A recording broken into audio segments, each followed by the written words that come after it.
ஜெய்சன் சஞ்சய் அவர்கள் தொடர்ந்து சிக்மா பட ப்ரொமோஷனுக்காக இன்டர்வியூஸ்லாம் கொடுத்துட்டு வர இந்த நிலையில் அவருடைய பர்சனல் லைஃப் பற்றி அவர் பேசியிருக்காரு. இது வரைக்கும் அப்பா அம்மா இது எல்லாத்தையும் தாண்டி அவருக்கு வரப்போகிற மனைவி எப்படி இருக்கணும், அண்டு அவருடைய ஃப்யூச்சர் பிளான் என்ன, அவர் நடிக்க வருவாரா இல்லையா, அண்ட் அப்பா அம்மா கிட்ட அவர் எந்த அளவுக்கு ஆனஸ்ட்டாக இருக்கார், அப்படி இல்லைன்னா என்ன நடந்திருக்கு, இது போல் நிறைய விஷயங்கள் அவரை பற்றி தெரியாத விஷயங்கள். குறிப்பாக விஜய் சார் இப்போ வரைக்கும் சட்டப்பேரவையிலையும் சொல்கிற விஷயங்கள் அண்டு பொதுமக்கள் கிட்ட சொல்கிற விஷயங்கள், ஒரு விஷயத்த அவரும் ஃபாலோ பண்ணிகிட்ருக்காரு.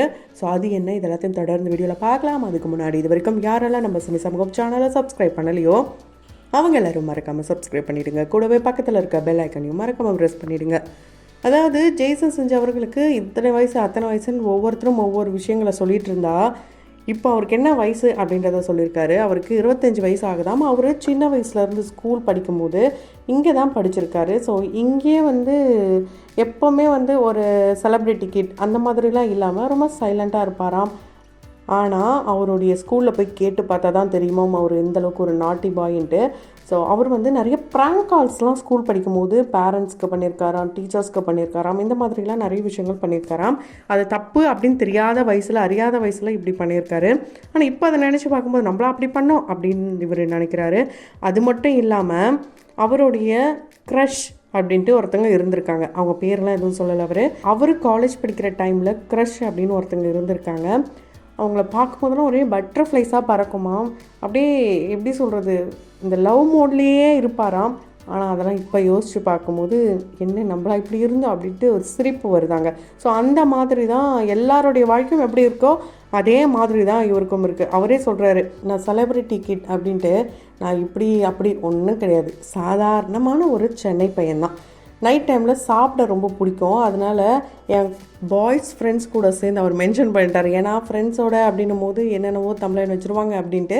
நான் தெளிவாகவே சொல்கிறேன், பசங்க கூட சேர்ந்துட்டு எனக்கு நைட்டில் ட்ரைவ் பண்ண ரொம்ப ரொம்ப பிடிக்கும். ஏன்னா பீஸ்ஃபுல்லாக இருக்கும் ஏரியாவே. அந்த டைமில் நான் போவேன், ப்ரைவசியாகவும் இருக்கும்.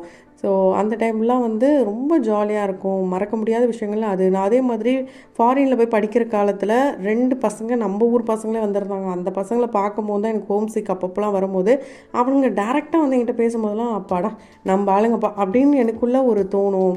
ஸோ அப்போ அந்த ஃபீலிங்லாம் இருக்காது. அது மட்டும் இல்லாமல் இவர் டைரக்டராக வேலை பார்த்தாரு நமக்கு தெரியும். ஆனால் இந்த வேலைக்கெலாம் முன்னாடி ஒரு கேஷியராக இவர் வேலை பார்த்துருந்துருக்காரு. அவருடைய ஃபஸ்ட்டு சேலரியும் கேஷியர் ஒர்க் பண்ணி கிடைச்ச சேலரி தான். உண்மையாலே இது ஒரு இன்ட்ரெஸ்டிங்கான விஷயந்தான். அவர் அங்கே இருக்கிற மினி தேட்டர்ஸில் கேஷியர் ஒர்க் பார்த்தாராம். அதுக்கு 2 காரணம்.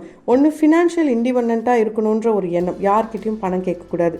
இன்னொன்று, அதே தேட்டரில் படங்கள்லாம் போடுவாங்களாம். ஸோ ஓல்டு மூவிஸ் தான் போடுவாங்க, அது எப்போயா தான் போடுவாங்களாம். அந்த டைமில் இவர் போயிட்டு ஓசிலே படம் பார்க்கலாம்ல, அந்த ஒரு தாட்டோடையே போவாராம். யாருமே இல்லைனாலும் போய் படம் பார்ப்பாராம். அந்த மாதிரி அப்போலேருந்து இவர் சம்பாதிக்க ஆரம்பிச்சிருக்காரு. டான்ஸ் அப்படின்னு எடுத்துட்டோன்னா இப்போ வரைக்கும் நம்ம சிஎம் விஜய் மாதிரி யாரும் ஆட முடியாது அப்படின்னு சொல்கிற வகையில் ஒரு நடிகர்களை பொறுத்த வரைக்கும், அதாவது டான்ஸ் மாஸ்டர் பிரபுதேவா மாஸ்டர் இருக்கார், மைக்கேல் ஜாக்சன் இருந்தாங்க, இப்படியெல்லாம் இருக்காங்க. இருந்தாலும் நடிகர்களில் இந்த நடிகரை பார்த்து தான் நான் டான்ஸ் கற்றுக்கிட்டேன்ட்டு மற்ற நடிகர்கள் சொல்கிற அளவுக்கு நடன புயலாக இருந்தவர் யாருன்னு பார்த்திங்கன்னா நம்ம சிஎம் விஜய் அவர்கள் தான். ஆனால் இவருடைய மகனான சஞ்சய் அவர்களுக்கு டான்ஸ் அப்படின்றது ஏதோ ட்ரை பண்ணாராம். மைக்கேல் ஜாக்சன் அவர்களுடைய ஸ்டெப்பெலாம் கூட ட்ரை பண்ணாராம், ஆனால் வரலையாங்க.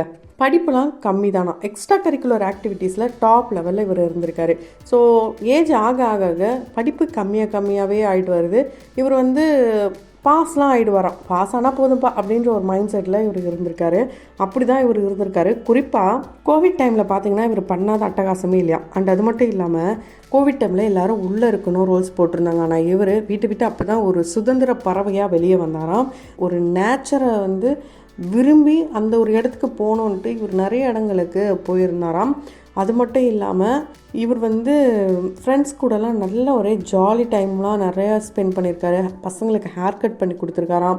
அதே மாதிரி குக்கிங்கே தெரிலனா கூட ட்ரை பண்ணுவோம் வாடா அப்படின்ட்டு சிக்கன் கிரேவிலாம் கூட ட்ரை பண்ணியிருக்காரு.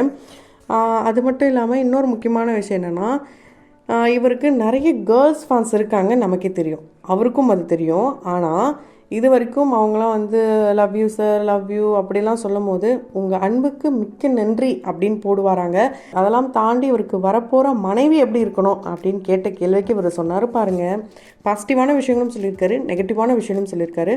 அதில் பாசிட்டிவான விஷயம் அப்படின்னு எடுத்துக்கிட்டோன்னா, ஃபஸ்ட்டு ஃபினான்ஷியல் இண்டிபெண்ட்டாக இருக்கணும். அந்த கேர்ள் வந்து கண்டிப்பாக அப்படி இருந்தால் தான் அவங்க லைஃப்பில் அவங்க நம்ம கூட சேர்ந்து ஒரு எப்படி சொல்கிறது, எல்லாத்துக்குமே ஒரு சுதந்திரமே அதுதான். Second, travel freak. அதாவது இவருக்கு நேச்சுரலை தேடி போகிறது ரொம்ப ரொம்ப ரொம்ப பிடிக்குமா. நேச்சர் எங்கெல்லாம் இருக்கோ ஓடி ஓடி வீட்டுக்கே தெரியாமலாம் ஃப்ரெண்ட்ஸ் கேங் கூட சேர்ந்து போவாராம். அதில் ஒன் டைம் வந்து சிறுத்தை கூட க்ளோஸாக நின்று ஃபோட்டோலாம் கூட எடுத்திருக்காரு. அது வீட்டுக்கு தெரிஞ்சு சம்மடி வாங்கினாராம். அந்த மாதிரியான சம்பவங்கள்லாம் இவர் பண்ணியிருந்திருக்காரு. ஸோ அந்த மாதிரி ஒரு இடத்துக்கு போகணும் அப்படின்னா டக்குன்னு கிளம்புற மாதிரி ஒரு பர்சனாக இருக்கணும் அப்படின்னு ஆசைப்பட்டிருக்காரு. ஸோ நெகட்டிவான விஷயங்கள்லாம் ஹெவியான ஒரு மெயின்டெனன்ஸ் இருக்கவே கூடாது. ஏன்னா நான் அப்படி இருக்க மாட்டேன், அதனால் அவங்களும் அப்படி இருக்கக்கூடாது. எந்த மூவிஸ் வேணாலும் பார்க்கலாம், எந்த லாங்குவேஜ் வேணாலும் பார்க்கலாம், அவங்க எப்படி இருக்கணும்னு ஆசைப்பட்றாங்களோ இருக்கலாம். ஆனால் நம்ம தமிழ் லாங்குவேஜும் அவங்களுக்கு தெரியணும், தமிழ் படங்களும் அவங்க பார்க்கணும். ஏன்னா நான் நிறைய தமிழ் படங்கள் பார்ப்பேன். அப்போ என் கூட கம்பெனி கொடுக்குற மாதிரி நல்லா கைத்தட்டி ஜாலியாக ஃபன் பண்ணி வைப் பண்ணிக்கிட்டு சிரிச்சுக்கிட்டு பார்க்கணும். அதை விட்டுட்டு நான் அந்த படத்தை பார்க்க அவங்க உம்முன்னு இருக்க, ஸோ இதெல்லாம் வந்து நமக்கு செட் ஆகாது. மெயின் இதுதான் தமிழ் அவங்களுக்கு தெரிஞ்சிருக்கணும் அப்படின்னு சொல்லியிருக்காரு. இது ரொம்ப சூப்பரான விஷயம். ஆனஸ்ட் அப்படின்ற ஒரு விஷயத்தை பற்றி ஒரு சின்ன வயசுலேருந்தே அவங்க அப்பா அம்மா 2 பேருமே எப்படிலாம் இவங்க இருக்கணும் அப்படின்னு நினச்சி சொல்லப்பாராம். அண்ட் இவங்களுடைய சிஸ்டர் இவருக்கு ஒரு பில்லராகவே இருந்திருக்காங்க, இப்போ வரைக்கும் இருக்காங்களாம். அதுக்கு காரணம் என்னென்னா பெஸ்ட் ஃப்ரெண்டே அவங்க தானா. என்ன தான் ஒரு சில ஃப்ரெண்ட்ஸ்லாம் இருந்தாலும் இவருடைய சீக்ரெட் எல்லாமே அவங்களுடைய சிஸ்டருக்கு தெரியுமாம். எந்த இடத்துலையும் இவர் விட்டு கொடுத்து பேசினதே இல்லையாம். அண்ணான்ட்டு கோபமாக இருக்கும்போது கூப்பிடுவாங்களாம். அதே நேரம் பேர் சொல்லி இது வரைக்கும் கூப்பிட்டதே கிடையாதாம். ஜாலியாக இருக்கும்போது ப்ரோ அப்படின்னு கூப்பிடுவாங்களாம். சின்ன வயசுலேருந்து கேட் அண்ட் ரேட்டாக இருந்தவங்க இப்போது அங்கங்கே வெவ்வேறு இடத்துல இருக்கிறதுலாம் ரொம்ப ஒரு மிஸ்ஸிங் ஃபீலிங்லாம் இருக்காம். அண்டு இவங்களுடைய அப்பா அம்மா எப்படின்னா, இவர் ஒரு தப்பு பண்ணிட்டாரு அப்படின்னா அந்த தப்பு பண்ண அந்த நிமிஷம் சொல்ல மாட்டாராம். ஆனால் என்னைக்காவது ஒரு நாள் சொல்லுவாராம். அதே என்னைக்காவது ஒரு நாள் சொல்லும் போது கூட 2 பேரும் சேர்ந்து செம்மடி அடிப்பாங்களாம். ஸோ அந்த மாதிரியான சம்பவங்கள்லாம் கூட இவருடைய வாழ்க்கையில் நடந்திருக்கு.